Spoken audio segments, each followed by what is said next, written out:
Oh, goodness. I'm glad to be here. And first thing I want to do is to express the fact that each and every one of you I'm in love with. Wow. That's a lot of love. I am truly and honestly in love with every one of you. And it's because I want to be in love with you. And I'm going to get back from that no matter how much I try, more than I give. Not that I'm not giving all, but it multiplies itself. And my talk today was titled Reflections. So I'm going to ask you first to make a picture of yourself sitting in front of a mirror, and you're seeing your reflection in that mirror. Get it in mind. You're seeing a reflection of yourself in a mirror. You're not seeing anything else, and there isn't anything else around, but there's a mirror there, and you're reflecting yourself. And that's what we do in everything. When you're looking around here in the room and seeing other people and other things, you're seeing a reflection of what's in your mind. You're seeing yourself in each and every person in here. Not only the persons, but the chairs, the lights, the pictures. Because when you look at everything, what you're doing is interpreting what you're looking at and deciding what it is. So you never get out of yourself. You're looking from inside yourself, and you're seeing yourself in all of these other things. Never getting out of yourself. And you're reflecting. And it's taking this one step further then. What do you want to see? What do you want to see? That's just why I said, and I meant it from the bottom of my heart, that I love every one of you. And I love everything I see. Because I was taught that the golden rule, do unto others as I would have them do unto me. So if I view you and treat you with love, I'm going to get it back. And what more could I ask in life than to get that back? And to be able to give it out.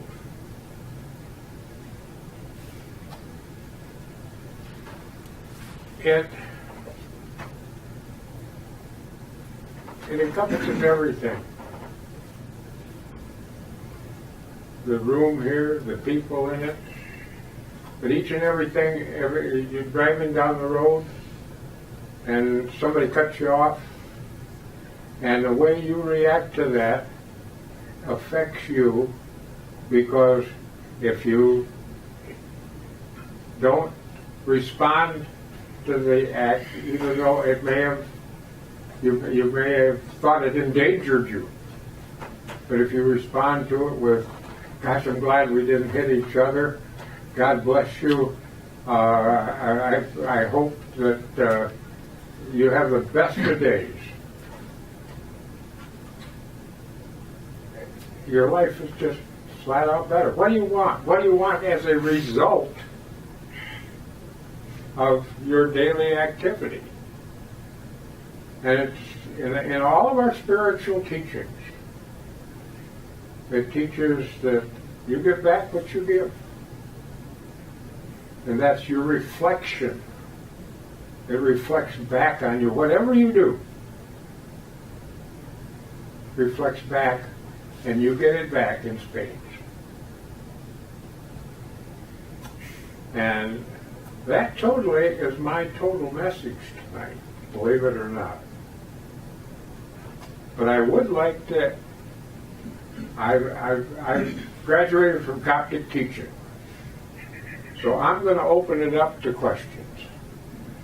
And I don't know where I'm going, but I'm going to try to, if you have any questions, anything you want to comment, please, now's the time. I have one. Okay. What would this have to do with, say, money? Do you save money or do you give it out? I would say that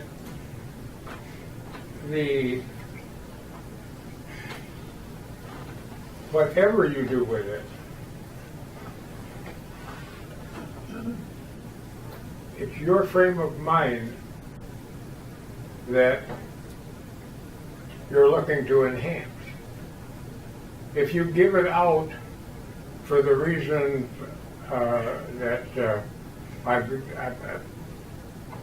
for the wrong reasons, and those reasons are personal. Is it because you're giving it out with the idea that greed, for instance? If I've got to give out something to get something back, then there's a little bit of a question there in my mind as to whether it's the right thing to do, is to give it. But if you give it out because you perceive that there's a need there, and that you've been blessed with the money to compensate somewhat for that need, then the thing to do is to give it out. But it all has to do with purpose, and your why do you do this? I'll tell you, maybe this is another way to tell a true story. And I've told this to a lot of people, but it was actually the reason that I left General Motors years and years ago.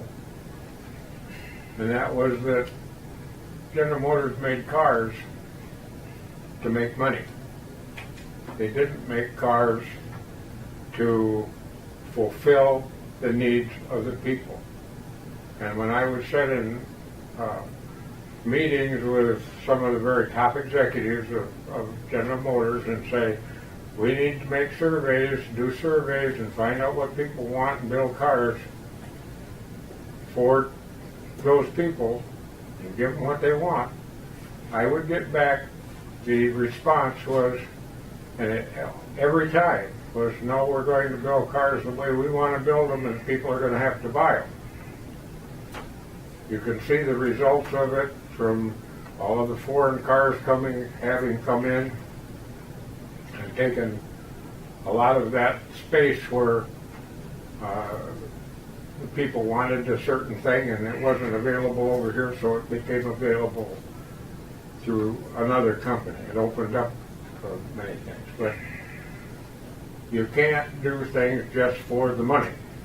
You've got to do things for the people and fulfill their need, and hopefully there'll be something in there that's probably more than what you actually need. My experience has been that way. I was the guy that invented the soap that doesn't freeze in the winter time, so that you can wash your car with foaming brushes in the car washes. I was the guy that invented the soap that they use today to clean up the quick frozen vegetable areas at 50 degrees below zero, and it doesn't freeze. And some of those kind of things you do because it fulfills a need that the people have and want.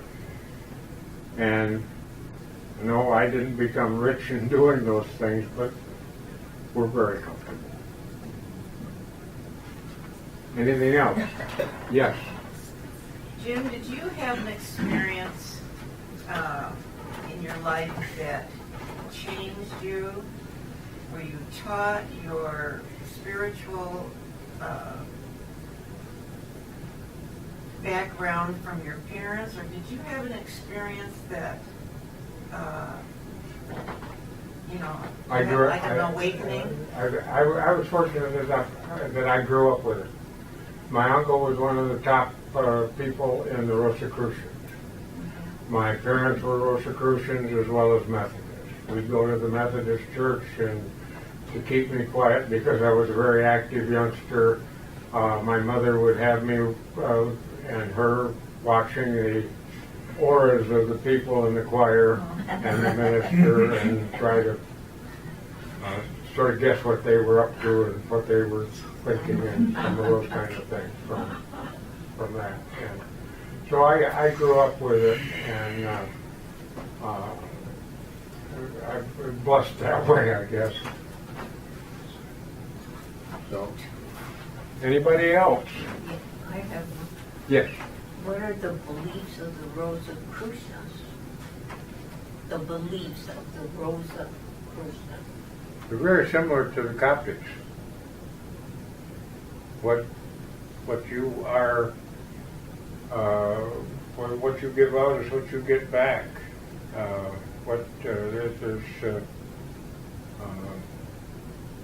Did they have meetings? Just as the Rosicrucians? Well, the Rosicrucians go back to the Essenes Brotherhood, and every 100 years they totally disband except for a few leaders, and they literally go underground for 100 years, and then they come back and become and teaching it. And so, and what I expressed tonight is something that I've learned over the years that, when something happens, when something is done, and how you react to it, what kind of a result do I want? And I want love, not only for myself, but everybody else. And so, when a situation arises, what I try very hard to do personally is to think, how can I respond to this in a loving way? And I've found that there's a lot of things that even happen negatively to people that somehow have been used by the spiritual force as a teaching tool. I'll give you one, when I've expressed this many times before to different people.